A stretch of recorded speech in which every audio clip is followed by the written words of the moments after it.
اعوذ باللہ من الشیطان اللعین الرجیم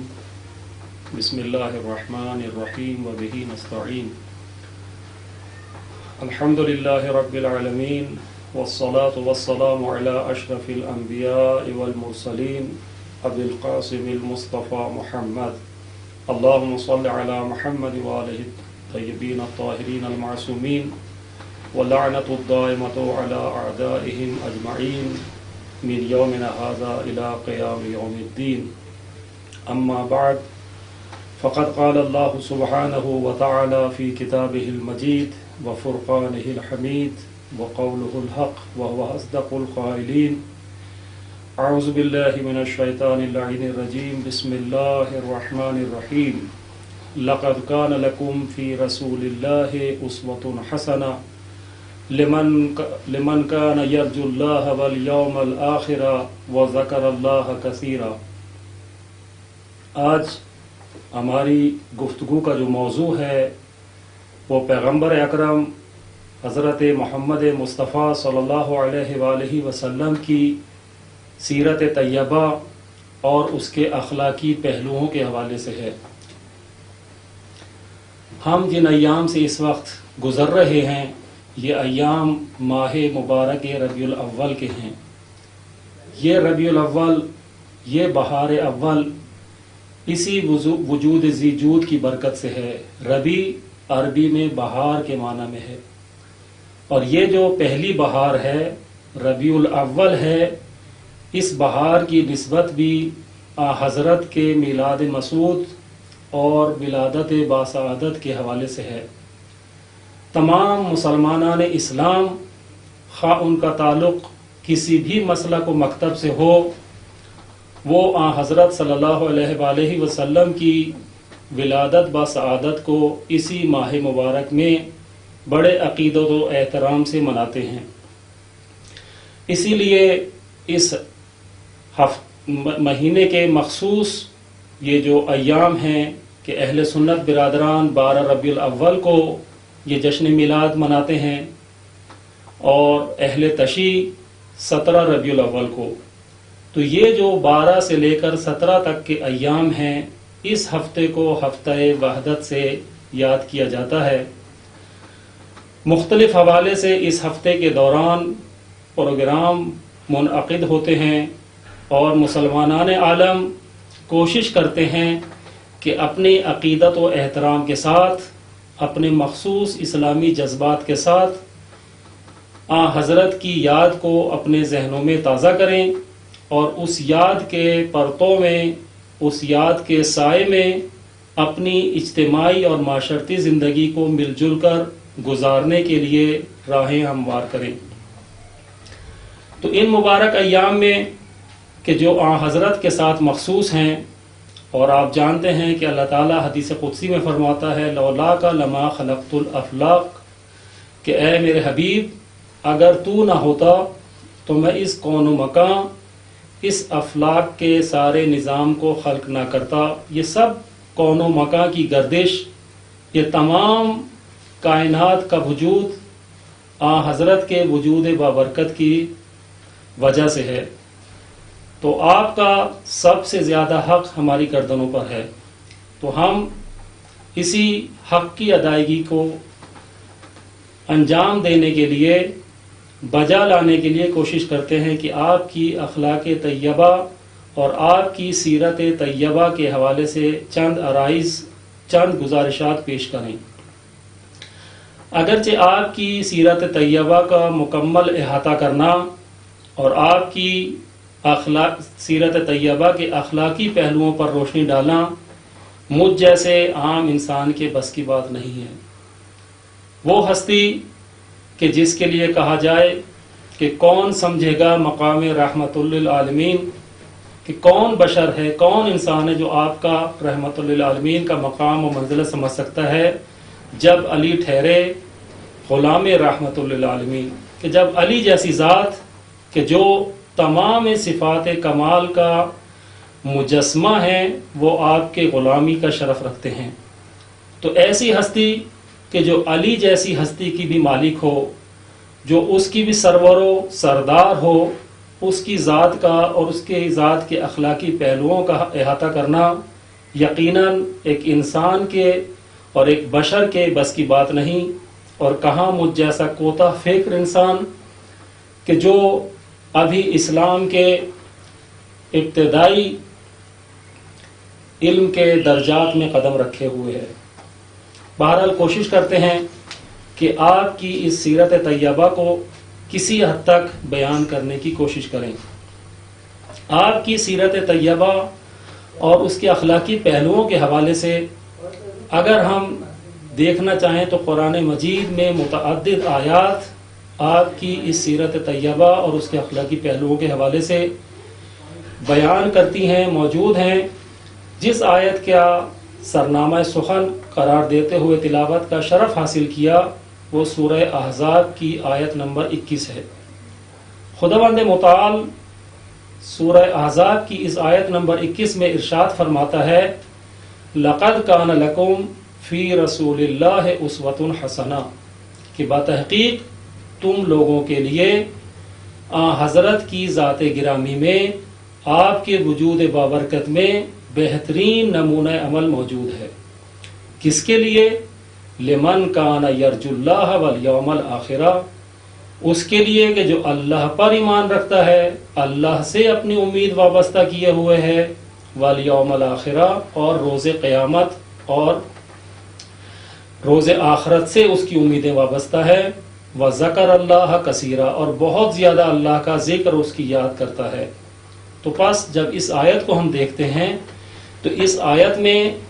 فقط مسلمانوں کے لیے، فقط اہل اسلام کے لیے حضرت کی حیات طیبہ کو نمونہ عمل کے طور پر پیش نہیں کیا ہے، بلکہ ہر وہ شخص کہ یرجو اللہ والیوم الآخر کہ جو اللہ سے امید وابستہ کیے ہوئے ہے، یعنی اہل توحید ہے، اہل توحید ہونے کے ساتھ خدا پر اس کا عقیدہ ہے، والیوم الآخر اور روز قیامت پر ایمان رکھتا ہے، اس سے امیدیں وابستہ کیے ہوئے ہے۔ اور یہ دونوں ایسے بنیادی عناصر ہیں کہ جو تمام اہل توحید اور تمام ادیان سماوی میں، آسمانی ادیان میں مشترک ہیں، خواہ یہودیت ہو یا مسیحیت یا دیگر وہ ادیان کے جو اپنا رشتہ اللہ کے ساتھ استوار کرتے ہیں، اپنے آپ کو ایک دین الہی کے طور پر بیان کرتے ہیں، ان کے یہاں مبدا اور معاد کا تصور ہے۔ مبدا یعنی خدا کی طرف سے ہیں، خدا ہی ہمارا خالق ہے، اسی کی پرستش کرتے ہیں، اسی کو اپنے لیے لائق پرستش مانتے ہیں، اور پھر جب اس کے لیے ایک مقصد اور ایک ہدف معین کیا گیا ہے وہ ہے معاد، کہ جس کی طرف ہر انسان سفر کر رہا ہے۔ تو یہ جو خلقت سے لے کر اس مقصد تک جانے کا سفر ہے، اس کو اللہ تعالیٰ نے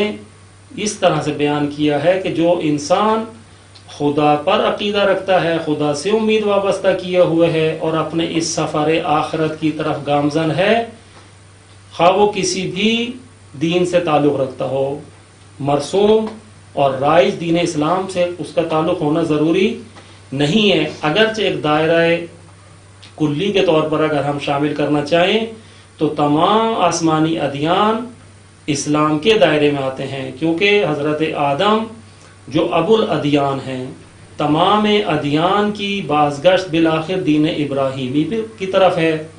اور دین ابراہیم وہی اسلام تھا۔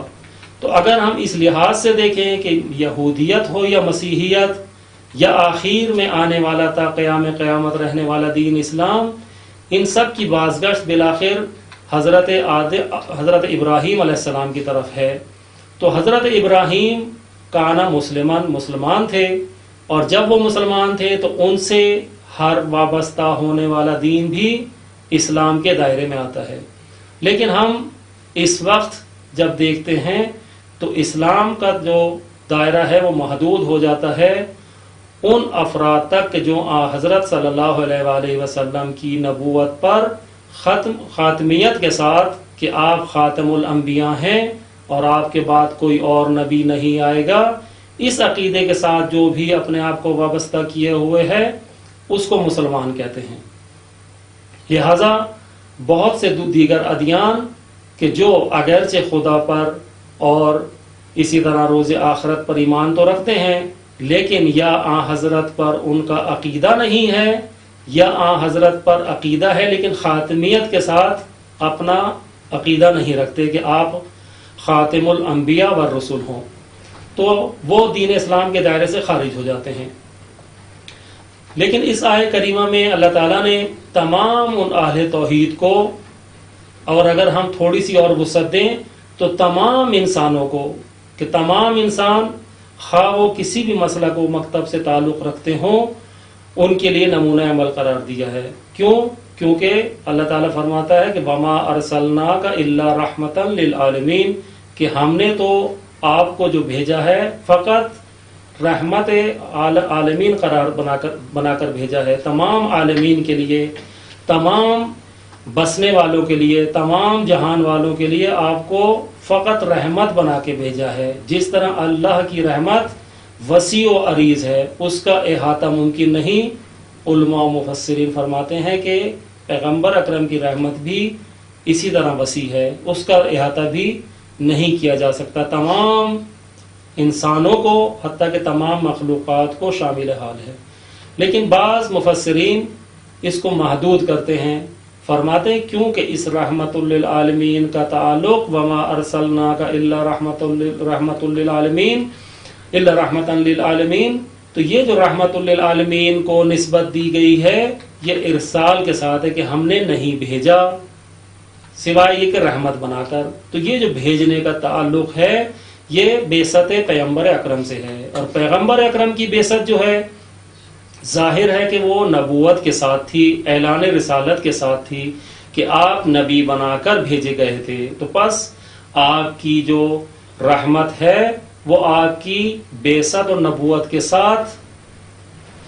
اس کو محدود کر دیا جائے گا۔ یعنی ہر وہ شخص کے جو آپ کی بعثت کے دائرے میں آ جاتا ہے اور آپ کو رسول اور نبی مانتا ہے اور آپ کے خاتمیت کا قائل ہے، وہ رحمت للعالمین کا مصداق قرار پائے گا، اور اس کے لیے آپ جو ہے رحمت قرار پائیں گے۔ ایسا نہیں ہے کہ ہر وہ شخص کے جو حتیٰ کہ آپ کے اس ارسال رسول کے عقیدے کو نہیں مانتا اور آپ کو خدا کا نمائندہ اور خدا کا بھیجا ہوا پیغمبر نہیں مانتا، وہ بھی آپ کے اس رحمت کے دائرے میں ہو۔ کیوں؟ کیونکہ رحمت کا دائرہ خداوند متعال کے بھیجنے اور مبعوث کرنے کے ساتھ ہے، اور جو آپ کے اس بعثت کا منکر ہے، آپ کو اصلا نبی نہیں مانتا یا آپ کے خاتمیت پر اس کا عقیدہ نہیں ہے اور یہ سمجھتا ہے کہ آپ کے بعد بھی نبی بھیجے جانے ہیں یا بھیجے جا سکتے ہیں، تو یقیناً وہ آپ کی اس رحمت کے دائرے میں شامل نہیں ہوگا۔ تو یہ دو طرح کے عقیدے ہیں۔ ہماری گفتگو جس آیت کے ذیل میں ہے وہ سورہ احزاب کی آیت نمبر 21 ہے کہ جس میں اللہ تعالیٰ نے پیغمبر اکرم کی حیات طیبہ کو تمام لوگوں کے لیے، نہ صرف مسلمانوں کے لیے، کیونکہ جب یہ آیت نازل ہوئی تو ہم دیکھیں کہ مدینے کی فضا میں فقط مسلمان نہیں بستے تھے بلکہ یہود و نصارہ بھی وہاں آباد تھے، یہودی بھی تھے اور عیسائی بھی تھے۔ اسی لیے اللہ تعالیٰ نے ان سب کو مخاطب قرار دے کر کہ لقد کان لکم، بتحقیق تم سب کے لیے، تمہارے لیے، کان فی رسول اللہ اسوۃ حسنہ، رسول اللہ کی ذات گرامی میں، آپ کی حیات طیبہ میں بہترین نمونہ عمل، بہترین اسوہ حسنہ موجود ہے۔ اس لیے جب مخاطب قرار دیا تمام اہل توحید کو، تمام مدینہ کے بسنے والوں کو، تو مدینہ میں مسلمان بھی تھے اور ان کے ساتھ یہود و نصارہ بھی تھے، تو اس لیے اللہ تعالیٰ نے اس کم کی تفسیر لقد کان لکم کی اس طرح سے فرمائی کہ لمن کان یرجو اللہ، کہ ہر وہ شخص کہ جو اللہ پر ایمان رکھتا ہے، اللہ سے امید وابستہ کیے ہوئے ہے، والیوم الآخرہ، اور روز قیامت سے اپنی امید وابستہ کیے ہوئے ہے، وذکر اللہ کثیرا، اور بہت زیادہ اللہ کی یاد رکھتا ہے، اللہ کو یاد کرتا ہے، تو اس کے لیے یہ نمونہ عمل آپ کی ذات گرامی میں موجود ہے۔ ہم دیکھتے ہیں کہ حضرت صلی اللہ علیہ وآلہ وسلم کو جب تمام اہل توحید کے لیے نمونہ عمل قرار دیا گیا ہے تو آپ کی ذات میں آخر ایسے وہ کون سے کامل نمونے موجود ہیں کہ جن کے لیے اللہ تعالیٰ نے آپ کو اسوہ حسنہ قرار دیا ہے۔ جب ہم آپ کی حیات طیبہ کو اپنے لیے نمونہ عمل قرار دینا چاہتے ہیں تو دیکھتے ہیں کہ آپ کی حیات طیبہ کے دو بنیادی اور اساسی حصے ہیں۔ ایک حصہ آپ کا اعلان نبوت سے پہلے کا ہے اور ایک حصہ اعلان نبوت کے بعد کا ہے، یعنی وہ 40 سال کا عرصہ کہ جب آپ نے اعلان نبوت نہیں فرمایا تھا اور مکے والوں کے درمیان زندگی بسر کرتے تھے، تو ایک وہ آپ کی حیات طیبہ کا حصہ ہے کہ جب آپ علی الاعلان منصب نبوت پر فائز نہیں ہوئے تھے اور آپ نے ابھی اپنے اس منصب الہی کا اعلان نہیں فرمایا تھا۔ یہ 40 سال کا عرصہ ہے، اور اس کے بعد جو دوسرا عرصہ ہے وہ 23 سال کا نبوت اور رسالت کا عرصہ ہے کہ جب آپ نے مکہ کی اس فاسد آب و ہوا میں اور اس فاسد ماحول میں اعلان نبوت فرمایا، تو 13 سال مکہ مکرمہ میں اور 10 سال مدینہ منورہ میں جو آپ نے انجام کارہائے رسالت بجا لائے، یہ 23 سال جو ہے یہ آپ کا بعد از اعلان نبوت کا عرصہ ہے۔ اس کو بھی ہم دو حصوں میں دیکھ سکتے ہیں کہ ایک حصہ آپ کا مکی زندگی کا ہے، یہ کچھ مختلف انداز کا ہے، اور ایک مدنی زندگی کا ہے، یہ اس سے بالکل مختلف ہے۔ لیکن پہلے ہم آپ کی اعلان نبوت سے پہلے کی زندگی کو دیکھتے ہیں کہ اعلان نبوت سے پہلے اگر ہم آپ کی زندگی کو نمونہ عمل قرار دینے کے حوالے سے مشاہدہ کرنا چاہیں تو ہم دیکھتے ہیں کہ تاریخ بہت سارے حوالے سے گنگ اور خاموش ہے، اور تاریخ میں آپ کی بہت زیادہ زندگی کے حوالے سے قبل از اعلان رسالت چیزیں بیان نہیں ہوئی، سوائے یہ کہ آپ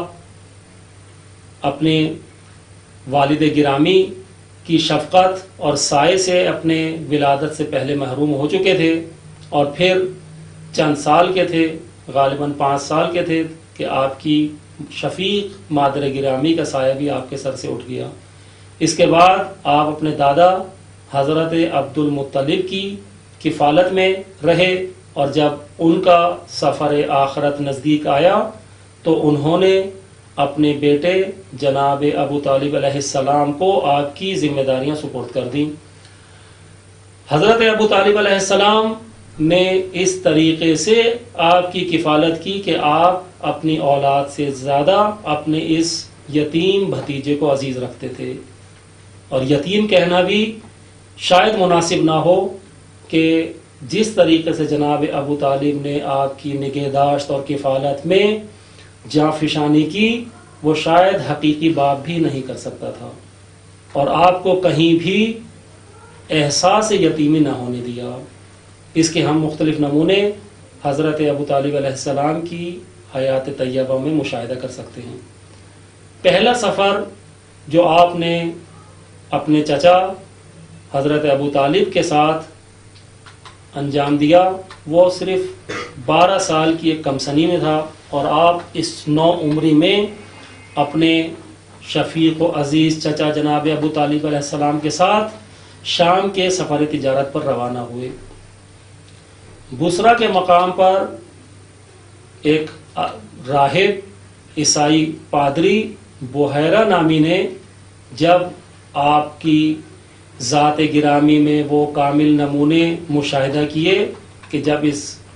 کاروان تجارت نے اس کے کلیسا اور اس کے گرجا گھر کے نزدیک پڑاؤ ڈالا، تو اس نے دیکھا کہ ایک بادل کا ٹکڑا ہے جو مسلسل اس نو عمر جوان کے سر پر گردش کر رہا ہے، اور جہاں بھی آپ جاتے ہیں تو دھوپ کی تمازت اور حرارت سے محفوظ رہتے ہیں۔ تو اس نے کیونکہ اپنی کتابوں میں اس طرح کے آثار پڑھے تھے تو یقیناً سمجھ گیا کہ یہ بعد میں آنے والے وہ آخری نبی ہیں کہ جن کے لیے حضرت عیسیٰ علیہ السلام نے بشارت دی تھی۔ اس نے جناب ابو طالب علیہ السلام کی اجازت سے حضرت سے کچھ سوال کرنا چاہے، لیکن جب سوالوں کا آغاز کر رہا تھا تو اس نے حضرت کو لات اور عزا کہ جو مکے والوں کے بڑے بلکہ سب سے بڑے بت شمار ہوتے تھے، اور مکے والے ان کی قسم کھا کر اپنی بات کی تصدیق اور اپنی بات کی یقین دہانی کراتے تھے، تو اس نے بھی اپنے سوالوں کے جواب دینے کے لیے حضرت کو ان دو بتوں کا واسطہ دیا اور ان کی قسم دی۔ حضرت نے جب لات اور عزا کی قسم کو سنا تو آپ کے چہرے پر آثار ناراحتی ظاہر ہوئے، اور آپ نے فرمایا کہ میرے نزدیک ان دو سے زیادہ متنفر اور قابل نفرت ترین کوئی اور مخلوق، کوئی اور چیز نہیں ہے۔ اگر تمہیں سوال کرنا ہے تو سوال کرو، لیکن ان دو کی قسم مت دو۔ تاریخ میں رقم نہیں کہ پھر اس بحیرہ نے کون سے سوال حضرت سے کیے اور حضرت نے کیا جواب مرحمت فرمائے، لیکن یہاں سے ہمیں آپ کے اس عقیدہ توحید کا پتہ چلتا ہے کہ آپ اس 12 سال کے کم سنی کے عرصے میں اس زمانے میں بھی عقیدہ توحید رکھتے تھے اور بت پرستی سے اپنے آباء و اجداد کی طرح مبرہ و منزہ تھے۔ پھر بحیرہ نے جناب ابو طالب کو کچھ سفارشات کی، کچھ تاکید کی، اپنے اس نوعمر بھتیجے کا خیال رکھنا اور اس کو ہر طرح کے خطرات سے محفوظ رکھنا، کیونکہ وہ جانتا تھا کہ مکے کی فضا میں اس طرح کا عقیدہ رکھنے والے جوان کا زندگی گزارنا خطرے سے خالی نہیں ہے۔ اسی طریقے سے ہم دیکھتے ہیں کہ متعدد سفر آپ نے تجارت کے حوالے سے انجام دیے، اور جب مکہ کے ماحول میں آپ کی شہرت اور آپ کی اس صدق بیانی اور آپ کی امانت داری کا چرچا ہونے لگا،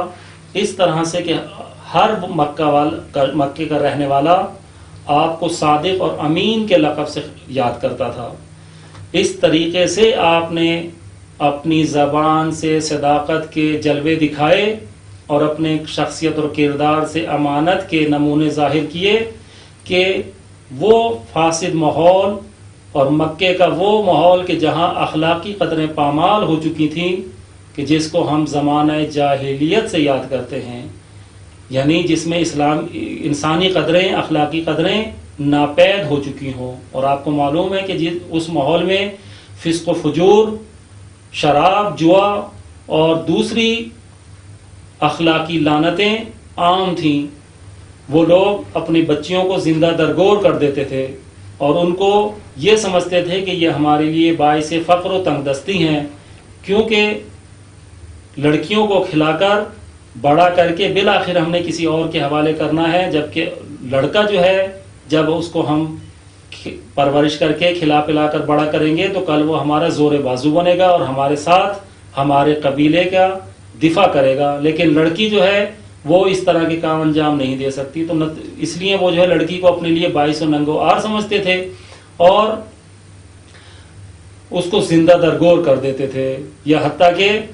پیدا ہونے ہی سے روک دیتے تھے۔ تو یہ جو مکے کا ایک فاسد ماحول تھا، اور وہاں نوجوان بھی اسی ماحول کے پروردہ اور آلودہ تھے، آپ نے اپنے حسن سیرت و کردار سے اور اپنی صدق گفتار سے ایسے نمونے ظاہر کیے کہ مکے کے وہ لوگ آپ کو صادق اور امین کے لقب سے یاد کرتے تھے۔ جب آپ کی یہ شہرت جناب خدیجۃ الکبریٰ جو مکہ کی ایک امیر خاتون شمار کی جاتی تھی، اور آپ کا سامان تجارت 100 سے زیادہ اونٹوں پر شام اور یمن کے بازاروں میں لے جایا اور لایا جاتا تھا، تو جب جناب خدیجۃ الکبریٰ نے کہ جو ایک عرصے سے کسی ایسے صادق اور امین اور ایسے شائستہ نوجوان کی تلاش میں تھی کہ جو ان کی ہمسری کے شرف حاصل کر سکے، جو ان کے لیے ہمسری کا ثبوت دے سکے، جو ان کے لیے ان کا ہم پلہ اور ہم نظیر ہو، کیونکہ جناب خدیجۃ الکبریٰ اگرچہ دور کے رشتے سے جناب پیغمبر اکرم صلی اللہ علیہ وسلم کی رشتہ دار ہوتی تھیں اور اسی حوالے سے اپنے دین ابراہیمی پر برقرار تھیں، توحید پرست تھیں، تو وہ بھی منتظر تھیں کہ کوئی ایسی ہستی، کوئی ایسی ذات مکہ میں نکل آئے، پیدا ہو یا باہر سے آئے کہ جو ان کے لیے شرف ہمسری رکھتا ہو۔ جب ان کے دل انہوں نے جناب پیغمبر اکرم صلی اللہ علیہ وآلہ وسلم کی حسن اخلاق اور حسن کردار کی شہرت سنی تو ان کے دل میں آپ کی محبت گھر کر آئی اور وہ ان کی الفت میں اور محبت میں اسیر ہو گئیں۔ یہ میرے اپنے الفاظ ہیں، کیونکہ عرب معاشرے میں جو انسان اس طریقے سے اپنے آپ کو ماحول کی آلودگیوں سے محفوظ رکھے، ہر شخص کے دل میں اس کی محبت گھر کر جاتی ہے، ہر لوگ اس سے محبت کرنا لگتا ہے۔ تو یہ جو ہے جناب خدیجہ کبریٰ نے جب آپ کی تجارت اور صدق گفتار اور تجارت میں جو ہے موفقیت کی شہرت سنی کہ آپ اس تجارت کے کام میں بڑے ماہر اور بہت ہی ایماندار ہیں، تو انہوں نے آپ کو سامان تجارت کے حوالے سے پیشکش کی کہ آپ حضرت خدیجہ سلام اللہ علیہ کا مال تجارت لے کر سفر شام کو جائیں۔ یہ ایک مقدمہ تھا جناب خدیجہ کے لیے کہ وہ چاہتی تھیں کہ پیغمبر اکرم کو اپنے حوالے سے نزدیک کریں تاکہ نزدیک سے ان کی ان صفات کا مشاہدہ کر سکیں، ان کو دیکھ سکیں، اور تاکہ آئندہ کے لیے کچھ مقدمات اور کچھ زمینہ سازی ہو سکے، ماحول ہموار ہو سکے۔ اور یہیں سے ہم دیکھتے ہیں کہ جناب خدیجہ نے جہاں اس سفر کے لیے آپ کو منتخب کیا، اپنے ایک غلام میسرہ کو بھی آپ کے ساتھ اس سفر تجارت پر روانہ کیا، اور وہ جو غلام میسرہ تھا اس کو تاکید کی کہ دوران سفر جو بھی واقعات رونما ہوں ان کو اچھے طریقے سے یاد رکھے تاکہ واپس آنے کے بعد جناب خدیجہ سے بیان کر سکے۔ یعنی جناب خدیجہ اس سفر تجارت سے آپ کے ان تمام اطوار و اخلاق و کردار کو جانچنا اور پرکھنا چاہتی تھیں کہ دیکھیں کہ یہ ہستی جو ہے اس کے اندر اور کون کون سی اوصاف ہیں کہ جو واقعا انسان کا دل موہ لینے کے لیے ضروری ہوتی ہیں۔ اس سفر میں بھی ہم دیکھتے ہیں کہ پیغمبر اکرم نے اپنی صدق گفتار اور حسن رفتار سے ایسے نمونے رقم کیے کہ جو جناب خدیجہ کے نہ صرف اطمینان اور تسلی کے لیے بلکہ شوق اور دیدار اور اشتیاق اور محبت کے لیے بہت زیادہ سبب بنے۔ میسرہ نے آ کر وہ تمام سفر کی رودات جناب خدیجہ سلام اللہ علیہ کی خدمت میں پیش کی اور جناب خدیجہ کو بتایا کہ دوران سفر شام میں ایک تاجر نے جب پیغمبر اکرم کو لات اور عزا کی قسم دی تو آپ نے ناراحتی کا اظہار کرتے ہوئے اس کو یہ فرمایا کہ میرے نزدیک ان دو سے زیادہ کوئی اور قابل نفرت چیزیں مخلوق اور چیزیں نہیں ہیں، اور اگر تمہیں جو ہے میرے بات پر یقین کرنا ہے تو میں ایک خدا کا ماننے والا ہوں اور میں اس کے حوالے سے قسم کھا سکتا ہوں یا یقین دہانی کرا سکتا ہوں، لیکن اس کے علاوہ کوئی اور میرے نزدیک قابل پرستش اور لائق عبادت نہیں ہے کہ جس کو میں اہمیت کے قابل سمجھوں۔ تو یہ حضرت کی سیرہ طیبہ جب حضرت خدیجہ سلام اللہ علیہ کے سامنے آئی تو آپ نے اس خواستگاری کا اظہار فرمایا اور آپ نے خود اپنی طرف سے پیغمبر اکرم کو شادی کی پیشکش کی۔ لیکن حضرت صلی اللہ علیہ وآلہ وسلم کیونکہ جناب ابو طالب علیہ السلام کی کفالت میں تھے تو خود سے جواب دینا، قبول کرنا یا ٹھکرا دینا مناسب نہ سمجھا، بلکہ فرمایا کہ میرے چچا سے اس بابت اور اس حوالے سے رجوع کیا جائے۔ جب جناب خدیجہ نے اپنے کسی عزیز کے ذریعے سے جناب ابو طالب کو یہ خواستگاری کا پیغام پہنچایا تو جناب ابو طالب علیہ السلام نے حضرت صلی اللہ علیہ وسلم کو اپنی اس خواستگاری کے حوالے سے اور اپنی اس خواہش کے حوالے سے ذکر کیا، اور حضرت نے اپنے تمام امور اور اپنی تمام ذمہ داریاں جناب ابو طالب کے سپرد کیں، اور خود جناب ابو طالب نے حضرت کا نکاح جناب خدیجہ سے پڑھوایا۔ تو یہ جو ہے آپ دیکھتے ہیں کہ جس وقت یہ شادی ہوئی، اگر آن حضرت کی حیات طیبہ کو ہم دیکھیں تو اس عرب ماحول اور معاشرے میں کہ جو سارا معاشرہ اخلاقی قدروں سے بہبہرا ہو چکا تھا اور نوجوان آلودہ ہو چکے تھے، آن حضرت اس 25 سال کے دور میں بھی اس قدر پاک دامن اور عفیف تھے، اور نہ صرف یہ بلکہ اپنے چچا کے زیر فرمان تھے کہ جب چچا نے خواستگاری کی اور اجازت فرمائی تو آپ نے سر تسلیم خم کیا اور چچا کے کہنے پر اور ان کے قبول کرنے پر اس رشتے کے لیے حامی بھری۔ اور اس 25 سال کے عرصے کے اس میں ہم دیکھتے ہیں کہ اپنے سے 15 سال بڑی جناب خدیجہ، اگر مشہور تاریخی حوالوں سے ہم دیکھیں تو اگرچہ حضرت خدیجہ کی مختلف سن اور مختلف عمر بیان ہوئی ہے، یا یہ بھی بیان ہوا ہے کہ وہ پہلے سے شادی شدہ تھیں یا 2 بیٹیاں بھی رکھتی تھیں، یا یہ بیان ہوا ہے کہ نہیں وہ کنواری تھیں اور وہ 2 بچیاں جو ان کی زیر کفالت تھیں وہ ان کی بہن کی تھیں کہ جو انتقال کر گئی تھی، اور ان کے انتقال کے بعد وہ 2 بھانجیاں جناب خدیجہ سلام اللہ علیہ کی زیر تربیت اور زیر پرورش تھیں۔ تو جب ہم دیکھتے ہیں کہ ہاں حضرت اپنے سے 15 سال بڑی خاتون کے ساتھ رشتہ ازدواج سے منسلک ہوتے ہیں، اور یہ ازدواجی تعلق 25 سال تک برقرار رہتا ہے۔ یعنی ہم دیکھتے ہیں کہ حضرت جب 15 سال بعد اعلان نبوت اور اعلان رسالت فرماتے ہیں، یعنی 40 سال کے سن میں، تو حضرت نے اس عرصے میں، اور نہ صرف یہ کہ اس عرصے میں بلکہ اس کے بعد جب سن 10 یعنی بعثت کے 10ویں سال حضرت خدیجہ نے رحلت فرمائی، اس عرصے تک جو 25 سالہ ازدواجی عرصہ بنتا ہے، 15 سال بعثت کے اعلان سے پہلے اور 10 سال بعثت کے اعلان کے بعد، یہ 25 سال آپ نے جناب خدیجہ کے ساتھ گزارے ہیں، اور اس عرصے میں آپ نے کوئی دوسری شادی نہیں کی۔ اس شادی کے حوالے سے اگر ہم دیکھیں تو پیغمبر اکرم کی ہاں جناب خدیجہ کے بطن مبارک سے ایک بیٹا پیدا ہوا کہ جو اپنی کم سنی ہی میں انتقال کر گیا، اور اس کے بعد جو بیٹی پیدا ہوئی وہ حضرت فاطمہ سلام اللہ علیہ کی ذات گرامی ہے، کہ بعثت کے 5ویں سال حضرت کے یہاں یہ گل بہشت کھلا، اور جناب زہرا سلام اللہ علیہ جیسی ذات گرامی آپ کے یہاں دنیا میں تشریف لائیں، اور حضرت کو کہ جب آپ نے اعلان نبوت اور رسالت فرمایا تو کیونکہ ظاہری طور پر آپ کا شادی کے وقت کو کافی عرصہ گزر چکا تھا، تو مکے والوں نے آپ کو ابتر کہنا شروع کر دیا، اور وہ اس حوالے سے قریش بڑے مطمئن تھے کہ یہ شخص کہ جو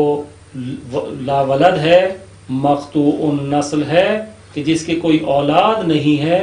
یہ جتنا بھی خدا کی طرف دعوت دیتا رہے، بالآخر جب اس کی عمر کا پایان ہو جائے گا، جب یہ دنیا سے چلے جائیں گے، تو اس کے بعد کوئی ان کی نسل نہیں ہے کہ جو ان کی اس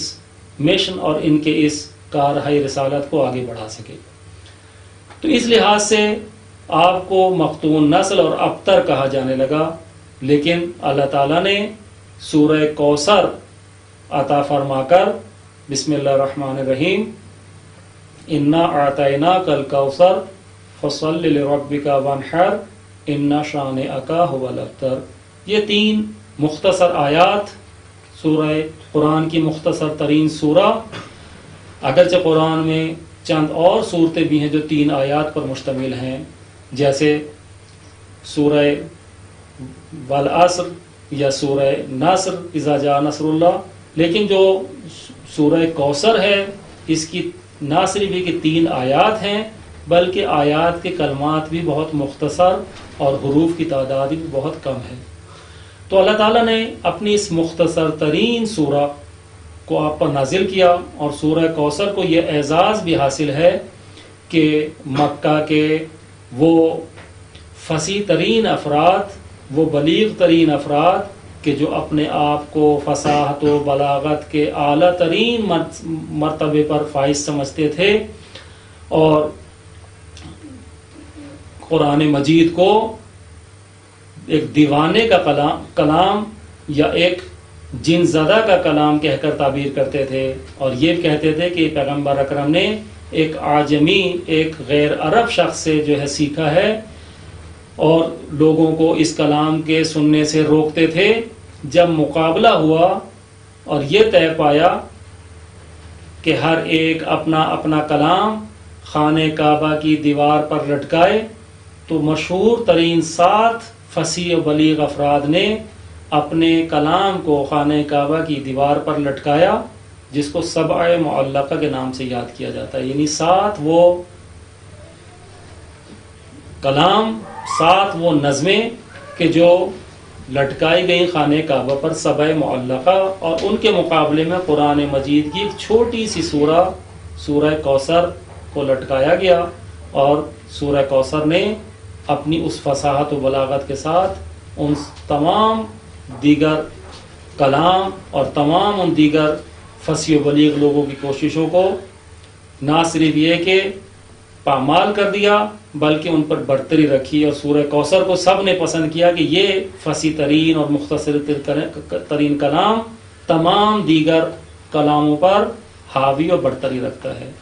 تو یہ سورہ کوثر حضرت پر نہ صرف یہ کہ تشفی اور تسلی کے لیے نازل ہوئی کہ بسم اللہ الرحمن الرحیم انا اعطیناک الکوثر، کہ اے ہمارے حبیب، اے پیغمبر، ہم نے آپ کو خیر کثیر عطا کیا ہے، کوثر عطا کی ہے، یعنی ایسی کوثر بمعنی خیر کثیر، یعنی جس کی کا خیر ہمیشہ جاری و ساری رہنے والا ہے، جس کی برکتیں ہمیشہ جاری رہنے والی ہیں۔ فصل لربک وانحر، پس آپ جو ہے نماز بجا لائیں اور قربانی کریں، کیونکہ جب کوئی نعمت دی جاتی ہے اور اس نعمت کے ملنے کے لیے اللہ کا شکر بجا لانا، نماز پڑھنا اور اس کی راہ میں قربانی کرنا ضروری ہے۔ اور یہ اللہ تعالیٰ اپنی اس چھوٹی سی سورہ کے ذریعے سمجھانا چاہتا ہے کہ اگر کسی کو کوئی اچھی خیر اور کوئی بھلائی نصیب ہو جائے تو شکر خدا بجا لائے، اور شکر خدا بجا لانا اور بہترین عبودیت وہی نماز ہے کہ جو شکرانہ نعمت کے لیے سب سے مناسب ہے۔ اور قربانی کرنا خواہ وہ کسی بھی انداز سے ہو، خون بہانے کے ذریعے ہو یا مال خرچ کرنے کے ذریعے، وہ بھی اللہ کے یہاں پسندیدہ ہے۔ لیکن جو تیسری آیت ہے وہ اس پہلی آیت کا، اور جس کو ہم کہتے ہیں صدر سورہ ہے، اس کا مطلب بیان کر رہی ہے کہ اگر ہم کہیں کہ انا اعطیناک الکوثر، کہ انا اعطیناک الکوثر، کہ ہم نے آپ کو کوثر عطا کیا، تو کوثر سے کیا مراد ہے؟ آیا یہ اولاد ہے کہ جو تا قیامت رہنے والی ہے، یا کوئی اور نعمت اور کوئی اور خیر اللہ تعالیٰ نے پیغمبر کو عطا کیا ہے؟ لیکن ہم جب دیکھتے ہیں کہ ایک تو اس سورہ کا سبب نزول یہ ہے کہ آپ کو طعنہ دیا جاتا تھا اور آپ کو ابتر اور مقتون نسل کے حوالے سے اذیت و آزار دی جاتی تھی، ایک تو شان نزول یہ ہے، دوسرا یہ کہ جو اس کی آخری اور تیسری آیت ہے وہ بیان کرتی ہے کہ ان شانیہ کا هو الابتر، کہ بے شک جو آپ کا دشمن ہے وہی مختون نسل اور ابتر ہے۔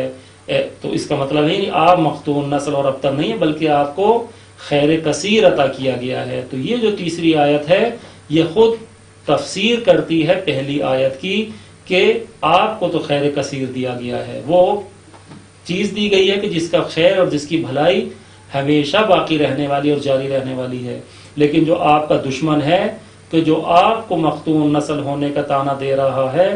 در حقیقت وہی مختون نسل اور ابتر ہے۔ یعنی اللہ تعالیٰ اپنی اس چھوٹی سی سورہ کے ذریعے سے آئندہ کی پیش گوئی فرما رہا ہے کہ اے میرے حبیب، آپ کی نسل ہمیشہ باقی رہنے والی ہے، لیکن جو آپ کا دشمن آج آپ کو طعنہ دے رہا ہے وہی مختون نسل اور ابتر ہے۔ اور ہم دیکھتے ہیں کہ واقعاً حضرت صلی اللہ علیہ وآلہ وسلم کے حوالے سے ان کی نسل سادات اولاد رسول نہ صرف یہ کہ اس زمانے میں بلکہ ہر زمانے میں ایک خاص کردار اور ایک خاص حیثیت رکھتے ہیں، معاشرے میں ان کا ایک خاص مقام ہے، اور ان کی تعداد ہر دور میں رہی ہے، خواہ سادات پر جو بھی ظلم و ستم روا رکھے گئے ہوں، لیکن سادات ہر زمانے میں ایک خاص مقام رکھتے تھے اور ان کی تعداد ہمیشہ بڑھتی رہی ہے. اور اس وقت اگر ہم دیکھیں تو شاید ہی کوئی ملک ایسا ہو کہ جہاں حضرت کی اولاد اور آپ کی نسل سے کوئی فرد موجود نہ ہو، جبکہ آپ کے دشمن جو سرسخت مخالف تھے، جو شدت کے ساتھ آپ کی راہ میں روڑے اٹکاتے تھے، بالخصوص صدر اسلام کے زمانے میں ابو لہب اور ابو جہل اور ابو سفیان جیسے افراد، آج ان کی نسلیں کہاں ہیں؟ ممکن ہے ان کے ماننے والے موجود ہوں، ممکن ہے ابو سفیان کے عقیدہ رکھنے والے موجود ہوں، ممکن ہے ابو سفیان کی راہ پر چلنے والے موجود ہوں، لیکن ان کی نسل کہاں گئی وہ آپ کو تاریخ میں کھنگالنے کہیں نظر نہیں آئے گی کہ یہ جو مخالف ترین مکے میں آپ کے افراد شمار ہوتے تھے، یہ اگر ہم دیکھیں تو ان کی کوئی نسل کا آج فرد موجود نہیں ہے. تو یہ ایک قرآن کی پیش گوئی تھی کہ جو متحقق پذیر ہوئی ہے. اور نہ صرف یہ کہ قرآن کی پیش گوئی اس حوالے سے متحقق پذیر ہوئی کہ آپ کی اولاد اور آپ کی نسل ہر زمانے میں بڑھتی ہی رہی ہے، بلکہ ہم یہ دیکھتے ہیں کہ اللہ تعالیٰ نے آپ کی نسل کو باقی رکھنے اور آپ کی نسل کو آگے چلانے کے لیے ایک عجیب اہتمام فرمایا ہے کہ جہاں ہر انسان کی نسل اس کی اولاد ذکور سے چلتی ہے، بیٹے سے چلتی ہے، اور بیٹا جو ہے اپنے باپ کا نام لیوا ہوتا ہے اور اس سے اس کی نسل باقی رہتی ہے، پیغمبر اکرم صلی اللہ علیہ وآلہ وسلم کے حوالے سے اللہ تعالیٰ نے یہ ایک عجیب نظام اور ایک عجیب سلسلہ شروع کیا کہ آپ کی نسل کو آپ کی بیٹی سے جاری و ساری فرمایا ہے، کہ وہ ہستی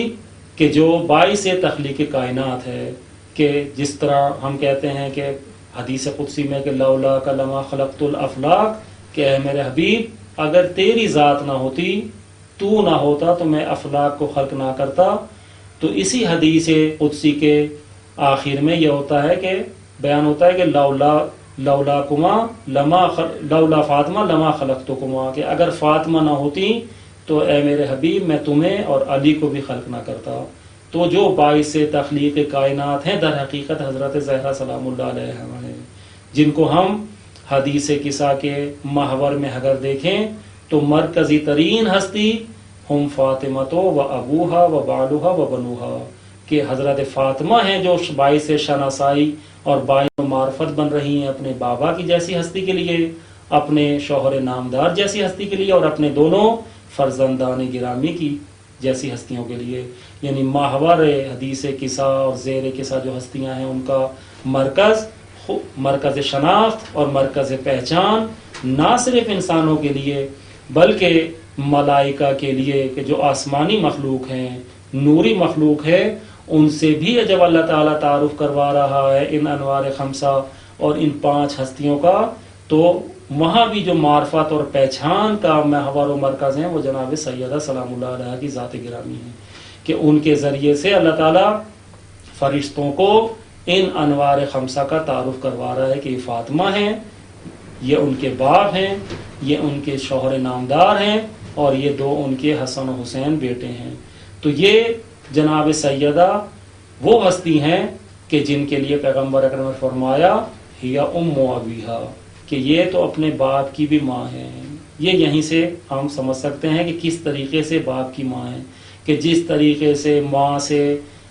جس کو ہم کہتے ہیں، یعنی بنیاد، یعنی وہ جگہ، وہ چیز کی جو مرکز ہو، بنیاد ہو کسی بھی چیز کی. اس لیے ہم مکے کو کہتے ہیں ام القریٰ، یعنی اس تمام قریوں کا کہ جو عربستان میں موجود تھے اور تمام شہر اور تمام ممالک، ان میں مکہ جو ہے ام القریٰ تھا، یعنی اس کی ایک بنیادی اور مرکزی حیثیت تھی، وہ محور تھا ان سب کا. تو یہ یعنی جو مرکز و محور ہو، جو بنیاد ہو، جس سے، اس لیے درخت کی جو ہوتی ہے اس کی جڑ ہوتی ہے، کیونکہ جڑ سے درخت جو ہے پرورش پاتا ہے اور تناور ہوتا ہے. جتنی جڑیں مضبوط ہوتی ہیں اتنا ہی درخت تناور اور مضبوط ہوتا ہے. تو درخت کی جڑ کو بھی کہتے ہیں. تو حضرت زہرا ابیہا ہیں، یعنی اپنے باپ کی بھی بنیاد ہیں. یعنی نسل پیغمبر اکرم اگر چلنی ہے تو اسی بنیاد کے ذریعے سے چلنی ہے. نسل پیغمبر اکرم اور کو جاری رکھنا اور برقرار رکھنا اسی بنیاد کے ذریعے سے ہے، اور یہ بنیاد حضرت زہرا سلام اللہ علیہ ہے۔ تو اس لیے ہم دیکھتے ہیں کہ آپ جب حضرت زہرا سلام اللہ علیہ تشریف لاتی تھیں تو اپنے اس مقام اور مسند سے کھڑے ہو جاتے تھے اور ان کو اپنی جگہ پر بٹھاتے تھے۔ یہ ادب و احترام اور یہ توقیر و اکرام ہمیں کسی اور ہستی کا کسی اور کے مقابلے میں نظر نہیں آتا۔ یہیں سے ہم دیکھیں گے کہ وہ زمانہ، وہ دور جاہلیت کہ جس میں پیغمبر اکرم نے زندگی گزاری، جیسا کہ عرض کیا، وہ بیٹیوں کو زندہ درگور کر دینے کا زمانہ تھا۔ ایسا جاہلی زمانہ تھا کہ جہاں انسانی قدریں موجود نہ تھیں، کہ جو اپنی بیٹیوں کو زندہ درگور کر دیتے تھے۔ اللہ تعالیٰ نے ایسا نظام کائنات تبدیل کیا کہ پیغمبر اکرم کی نسل کو اسی بیٹی سے جاری و ساری فرمایا، تاکہ معاشرے میں اور اس عرب معاشرے میں کہ جو آلودہ و فاسد ہو چکا تھا، وہاں بیٹی کی اور عورت کی عظمت و بلندی کو بیان کیا جا سکے کہ یہ بیٹی اور یہ عورت کوئی عام ہستی نہیں ہے، بلکہ یہ وہ ہستی ہے کہ جس کے دامن عفت و عصمت سے، جس کی آغوش سے انسان معراج کا سفر طے کرتا ہے۔ پیغمبر اکرم کی نسل بھی اسی بیٹی سے چلی ہے، اور اللہ تعالیٰ نے نظام کائنات تبدیل کیا، پورا سسٹم تبدیل کیا، اور اسی بیٹی کے ذریعے سے آپ کی نسل کو باقی اور جاری و ساری فرمایا۔ اور دوسری طرف خود پیغمبر اکرم نے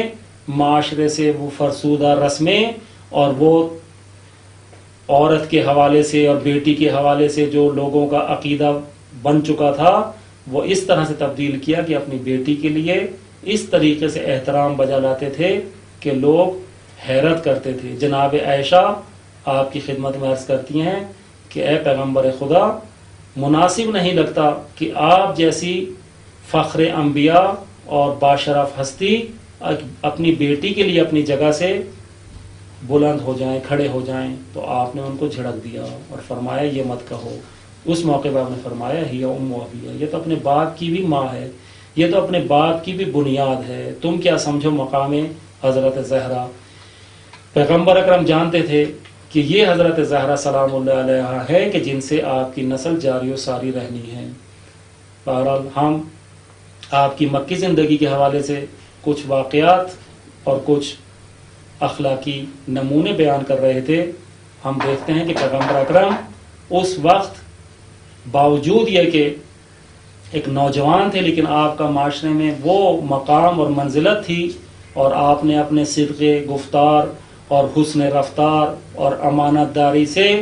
وہ مقام بلند حاصل کر لیا تھا کہ لوگوں کا اعتماد آپ کی ذات پر برقرار ہو چکا تھا۔ ہم دیکھتے ہیں کہ جب مکہ والوں کے درمیان اور قریش کے بڑے بڑے قبائل کے درمیان خانہ کعبہ میں حجر اسود نصب کرنے کے حوالے سے اختلاف پیدا ہو گیا، اور ہر ایک قبیلہ یہ جھگڑا کرنے لگا کہ خانہ کعبہ میں حجر اسود کے نصب کرنے کا شرف اس کے قبیلے کو حاصل ہو۔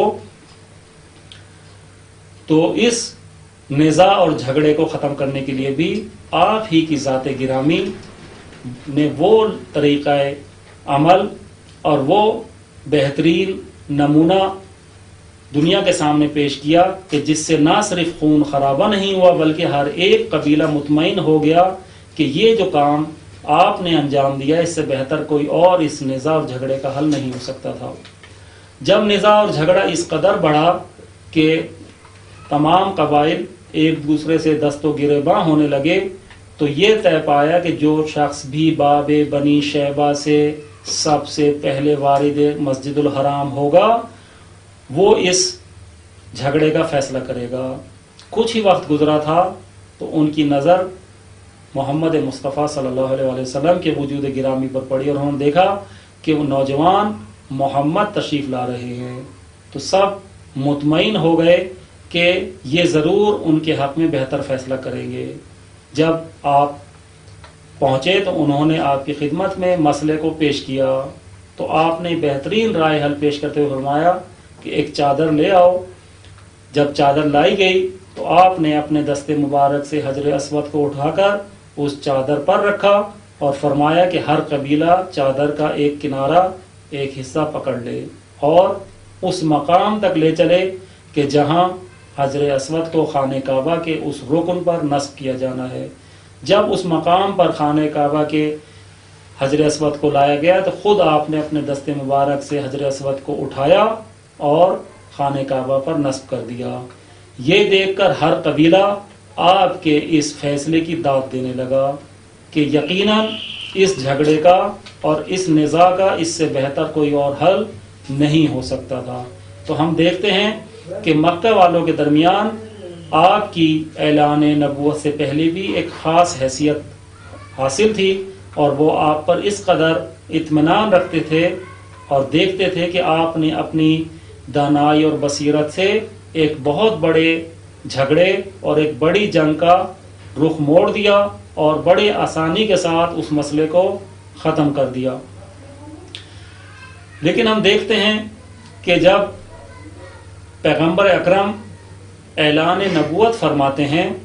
اور اعلان نبوت فرمانے کے لیے بھی ہم دیکھیں کہ آپ نے جو اعلان نبوت فرمایا مشہور تواریخ اور مشہور احادیث کی روشنی میں وہ 40 سال کے سن میں آپ نے ظاہری طور پر اعلان نبوت فرمایا ہے، جبکہ ہم دیکھتے ہیں کہ بہت سے انبیاء آغوش مادر ہی میں اپنے نبی ہونے کا اعلان فرما رہے ہیں، یا ان کو کم سنی میں منصب رسالت و نبوت عطا کیا گیا ہے۔ حضرت عیسیٰ علیہ السلام فرماتے ہیں انی عبداللہ آتانی الکتاب وجعلنی نبیہ، کہ میں اللہ کا بندہ ہوں، مجھے کتاب دی گئی ہے اور مجھے نبی بنایا گیا ہے۔ یا اسی طریقے سے حضرت یحییٰ نے بھی کم سنی میں اپنے اعلان رسالت و نبوت کا اعلان فرمایا تھا۔ تو اس تناظر میں اگر ہم دیکھیں تو دیکھتے ہیں کہ کیا وجہ ہے کہ حضرت 40 سال کے سن مبارک میں اعلان نبوت و رسالت فرما رہے ہیں۔ تو اگر موازنہ کرنا چاہیں اور دیکھنا چاہیں تو یہ ہمیں نظر آئے گا کہ حضرت عیسیٰ جو آغوش مادر میں اپنے نبی ہونے کا اعلان فرما رہے ہیں وہ در حقیقت اس حوالے سے ہے کہ وہ اپنی ماں کے جو عصمت اور بطول کے منصب پر فائز تھیں اور پاک دامن تھیں، تو کیونکہ ان کی پاک دامنی پر حرف آ رہا تھا اور کیونکہ بغیر شوہر سے اللہ تعالیٰ نے ان کو حضرت عیسیٰ کلمہ خدا عنایت فرمائے تھے، تو یہ ایک خلاف فطرت عمل تھا کہ جو عام لوگوں کے ذہن سے دور تھا کہ کس طریقے سے ایک عورت کے جو عذرا و بطول ہو، شوہر نہ کیا ہو، وہ کیسے صاحب اولاد ہو سکتی ہے، کس طریقے سے اس کے بچہ پیدا ہو سکتا ہے۔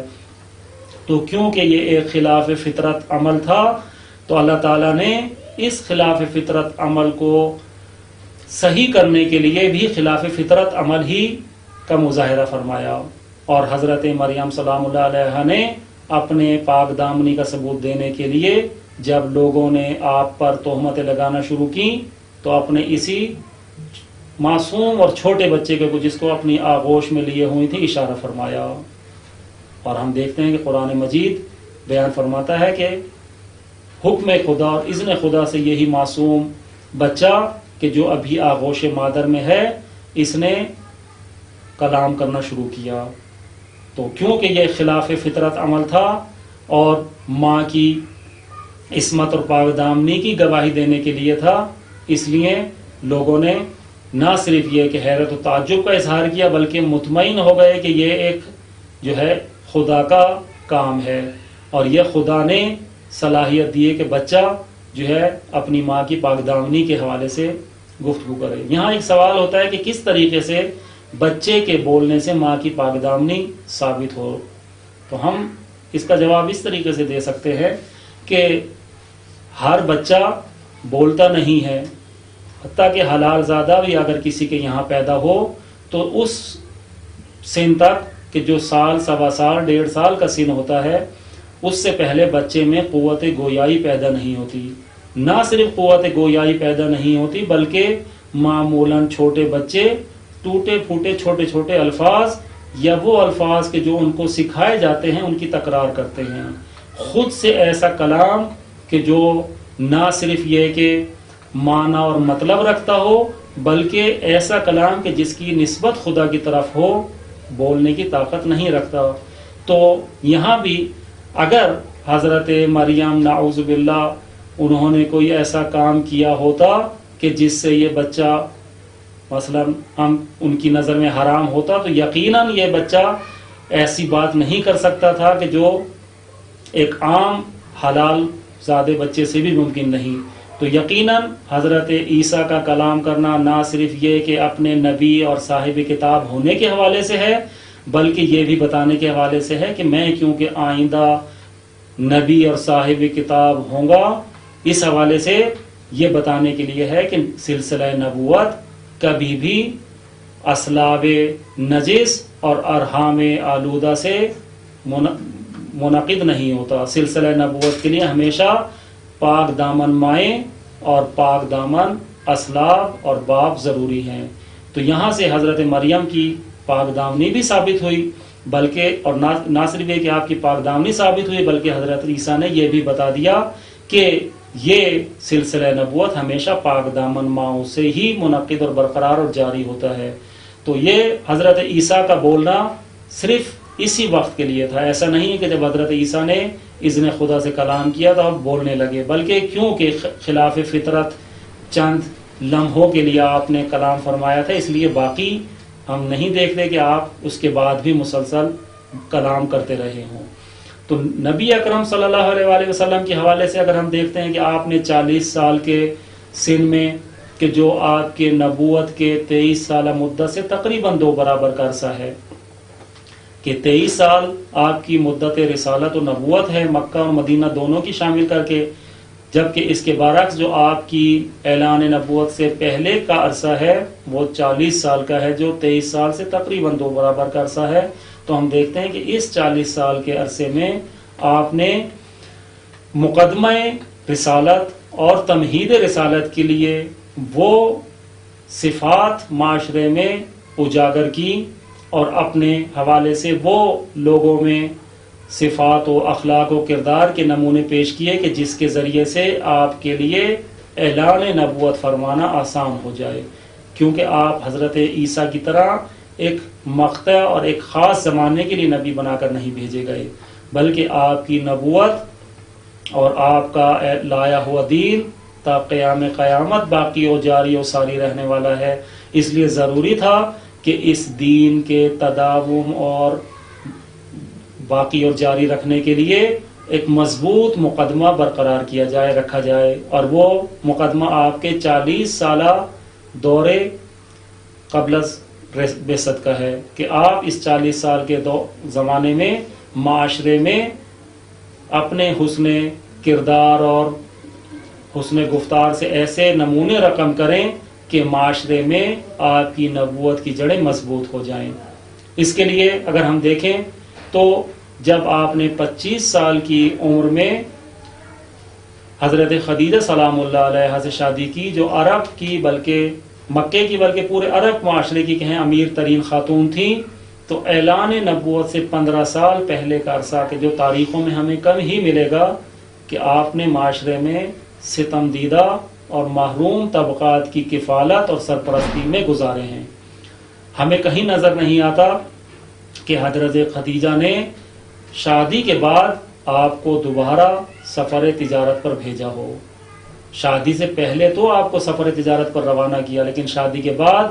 اس طریقے سے کہ آپ ان کا مال تجارت جو ہے لے جائیں اور تجارت کریں اور اس طریقے سے مشغول ہو جائیں، یہ ہمیں کہیں نظر نہیں آتا. اور ساتھ یہ کہ ہم دیکھتے ہیں کہ جب اعلان رسالت فرمانے کے 7ویں سال آپ کا اقتصادی بائیکاٹ کر دیا گیا، جس کو ہم بعد میں انشاءاللہ نبوت و رسالت کے زمانے میں تفصیل سے بیان کریں گے. تو یہ جو بعثت کے 7ویں سال آپ کو اقتصادی طور پر ایک جگہ محصور کر دیا گیا، تو وہاں حضرت خدیجہ بھی موجود ہیں، اور وہ جو عرب کی امیر ترین اور سرمایہ دار ترین خاتون تھیں، اپنے اس تمام مال و متاع سے محروم ہو چکی ہیں. آخر یہ تمام مال و متاع اور آپ کی ثروت کہاں صرف ہو گئی، کہاں چلی گئی، تاریخ میں ہمیں نظر نہیں آتا. یقیناً وہ تمام مال و دولت و مال و ثروت آپ نے حضرت کی خدمت میں پیش کی، اور حضرت نے اس سے حتیٰ کہ اعلان نبوت سے پہلے ہی جو 15 سال کا ایک عرصہ ہے، اس میں معاشرے کے ستم دیدہ، محروم اور مستضعف لوگوں کی کفالت و سرپرستی و ان کی ضروریات کے پورا کرنے میں خرچ کیا۔ اور ہم دیکھتے ہیں کہ جب آپ اعلان نبوت و رسالت فرماتے ہیں تو اعلان نبوت و رسالت فرمانے کے بعد بھی جو لوگ سب سے پہلے آپ کے ہاتھ پر شرف اسلام قبول کرتے ہیں اور مشرف اسلام ہوتے ہیں، وہ یہی معاشرے کے ستم دیدہ، غریب اور محروم طبقات ہیں کہ جنہوں نے سب سے پہلے آپ کے ساتھ حمایت کا اعلان کیا۔ کیوں؟ کیونکہ آپ اپنے حسن سلوک اور ان کی کفالت اور سرپرستی کرنے سے ان کے دل میں اپنا گھر اور اپنا مقام بنا چکے تھے، اور جیسے ہی آپ نے اعلان رسالت فرمایا، سب سے پہلے انہی محروم اور مظلوم لوگوں نے آپ کی حمایت اور آپ کی حمایت کا اعلان کیا۔ تو یہ ایک آپ کا حسن کردار اور ایک حسن سلوک کا نمونہ ہے